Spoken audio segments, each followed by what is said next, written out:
நான் நடிச்ச படத்துல என்ன படம் பிடிக்கும், என்ன படம் ஒர்க் ஆகலன்னு நினைக்கிறீங்க அப்படின்லாம் சொல்லி கேட்பாரு. நான் சொன்னேன் எனக்கு எல்லாரும் பாஷா அப்படி சொல்லும்போது நான் அண்ணாமலை அப்படி சொல்லுவேன். ஏன் எங்க மட்டும் அண்ணாமலை சொல்றீங்க? பாஷா பிடிக்காது. பாஷா பிடிக்கும் சார், பட் அவன் எதிரி, அதனால எனக்கு கிளைமாக்ஸ் தெரியும், அவன் கொண்டா படம் முடிஞ்சிடும். இவன் நண்பன் சார், அவனை என்ன பண்ண முடியும் அப்படின்னா ஓகே அப்படின்னாரு. இல்லை சார், எங்க அண்ணாமலை ரொம்ப பயங்கரமான ஆளா மாறுறான்னா அவனை ஜெயிச்சு எல்லாம் பண்ணி முடிச்சவனே அம்மாட்ட கொடுத்தம்மா அதை அவன்கிட்ட கொடுத்துருமா அப்படின்னு சொல்லும்போது அண்ணாமலை எவ்வளவு பெரிய ஆள், சாதாரண மனுஷன்ல இருந்து ரொம்ப உயர்ந்த மனுஷனுக்கு போயிடுறாங்க. அவர் படம்ன்றதை மீறி எவ்வளவு இல்ல, வெரி இன்ட்ரெஸ்டிங்.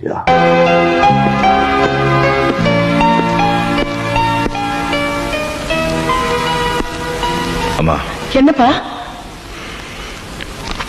இது கொண்டு போய் அசோக் கிட்ட கொடுத்துருங்க. அண்ணாமலை அவன் கையில பத்திரத்தை கொடுக்கறதுக்காகத்தான் 18 வருஷம் ராப்பகலா ஓட்சியா? அவனை நடுத்தரவுக்கு கொண்டு வரேன்னு சபதம் போட்டியா? என்னாச்சு? எதுக்கு அப்படி திடீர்னு மாறிட்ட? உனக்கு என்ன புத்தி கெட்டு போச்சா? கெட்டு போனவ வாழலாம், ஆனா நல்லா வாழ்ந்தவன் கெட்டு போக கூடாது.